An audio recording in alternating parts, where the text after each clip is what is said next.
Welcome to this Hall of Fame edition of Game Time. Chris Miles here with one of the greatest point guards of all time, Isaiah Thomas, one of the greatest shooters of all time, Reggie Miller, still second in NBA history and three-pointers made. We should also point out that Isaiah coached Reggie later in his career, of course, after Isaiah's playing days in Indiana after 2000. Okay, according to Adrian Wojnarowski, barring an unforeseen turn of events, many NBA owners, executives, and player association elders believe Commissioner Adam Silver will greenlight the return to play in June. The game's expected to resume sometime in July. So, Reggie, when we hear that information, what do you believe is the most realistic return to play? Is it a play-in tournament for the playoffs? Is it a conclusion to the regular season? Or do you believe we should jump right into the postseason?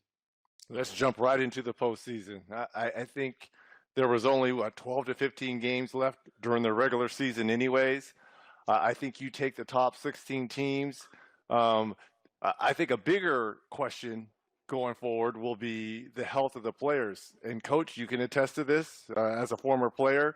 Right now, we're sitting at a little over 2 months of time off for these NBA bodies. So by the time they resume play, we'll be closer to 2.5, 3 months. A lot of pulled hamstrings, ankle turns.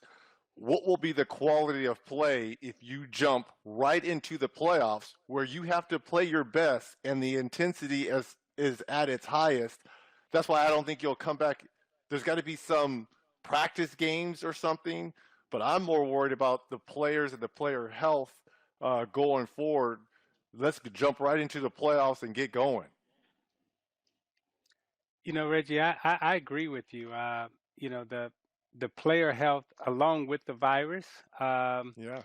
But let's say that if they find a way to, you know, find an atmosphere that's conducive that they can stay safe without contracting the virus.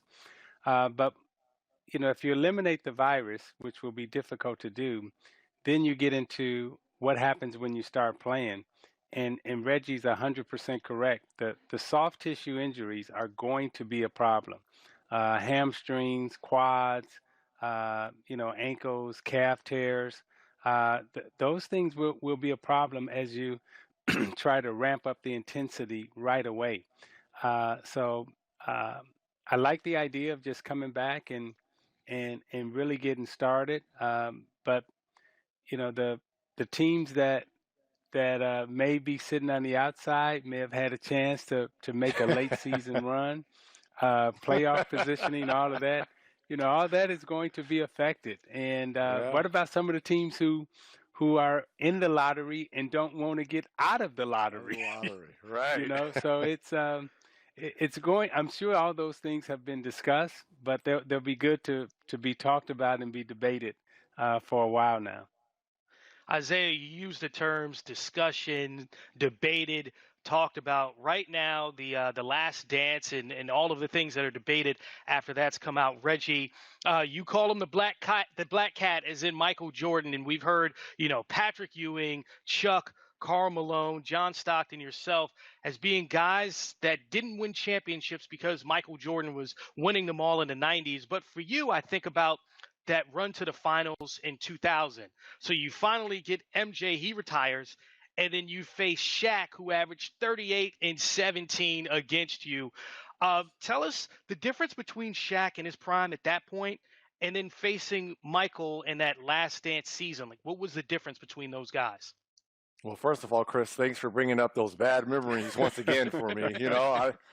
I'm still going to counseling for, some of those games between that black cat, Black Jesus, and then Shaq. Look, it's no secret. We had no answer for Shaquille O'Neal. And going into that series, we thought we were going to make this hack a Shaq. And if you look at the games, I think he averaged 25, 30 free throws a game and pretty much fouled out all our big guys. What we didn't expect, we wanted to send him to the free throw line and try and stop everyone else. Well, they did have a young kid on their team by the name of Kobe Bryant, who emerged throughout this series and throughout his career as being an all-time great. So, I put Shaq and Michael almost in the same category. Both players were unstoppable at their position. They dominated the game. It didn't matter if you had doubles or triple teams on them. They still found a way to score as well as make their teammates better. So they were a load. You know, we got 6 games out of them, but we had our chances. I will say that. We had our chances, especially in Game 4. We could have won Game 4 and tied up the series, because back then the format was 2-3-2. If we ended up winning Game 5 at home, if we go up 3-2 on our way back to LA, well, maybe it's a different story, because now you only have to win 1. They ended up winning Game 4 to go up 3-1. We won Game 5 to make it 3-2, and they closed this out in 6. You mentioned how great Shaq was in that series, but in that Game 4, he actually fouled out, and it was Kobe having his moment, his emergence as a guy that can step up in the finals in a big spot. What was that moment like? I know that you and Kobe had the same agent. You knew him from his time entering the league, but did Sure. you sense before that moment or in that moment that he was a special player? And I mean, to say it on a level of a guy like Michael Jordan.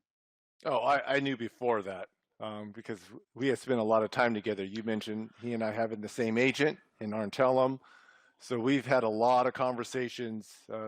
It's funny because in that playoff series versus Chicago, that epic 7-game series that we had, Kobe was calling me up because, as we all know, he patterned his game after MJ, and he wanted to know all the little secrets, all the intricacies that were going on in that series between Mike and myself.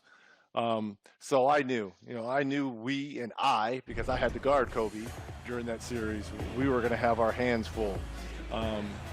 But when Shaq fell out, we kind of, as a team, we exhaled a little bit because we thought, okay, he's out of the game. We got control of this. But it was, at the time, little Black Mamba that came in and saved the day for the Lakers. So when I also look at that Pacers team from 98, 2000, I think of you as being a great shooter. I mean, your coach, Larry Bird, is being one of the greatest shooters of all time. Then I like Chris Mullen was on that team. I mean, I couldn't imagine Yeah. practice with you 3 guys. So it makes me wonder, Reggie, who are your top 5 shooters all time? Because I look at that like, okay, Reggie, Larry, Chris Mullen, New York City guy, me in New York City. Those are my guys in that conversation. Who are your top 5 shooters ever? Present company excluded. I'm assuming here, right? No, Your put list. yourself in. Yes, yes. Well, number one, I patterned my game back when I was in high school and at UCLA. My guy was Larry Bird, so I would put Larry Bird in there as one of my top 5 shooters. And Coach, you can attest to this guy too, Dale Ellis. Dale Ellis to me was a guy who could shoot with the best of them. Drazen Petrovic from Croatia, to me, before Steph Curry, was arguably the best shooter I had ever seen. As well as Ray Allen. Look, if you are the number 1 three-point shooter and you've got the record, you've got to be on the list. So I'll put Ray Allen. And my last is a twofer. I'm going to go with another Dale Curry, because Dale Curry had one of the sweetest strokes, and he has 2 boys that are in the NBA right now, one being Steph Curry, who's going to pass. He's 53s behind me and passing me to become number 2 all time, and it's only a matter of time he's going to catch Ray. So my last one, even though you told me to give you 5, I'm giving you 6 because it's a 2-for-1 in Dale Curry. I like that. That's a great list, by the way, and some guys that maybe get overlooked when we have that discussion. So, bigger moment for you, because everything's being relived right now. That shot you hit against Michael Jordan, the postseason in 1998, or the moment you had against the Knicks when you scored 8 points in 9 seconds. For you, what was a bigger moment in your career? I'm going to take both of those off the board because I'm going to tell you a bigger moment than that is when Isaiah Thomas was coaching us. Game 5 in New Jersey. we're the I believe we're the AC, Coach, and New Jersey we was were the the number AC. 1 seed. No one gave us a shot. We should have won that playoff series. It was those epic, that 3-point shot that went off glass, descended to overtime. And I remember coming to the bench, and Coach was like, he just looked at me and was like, thank you.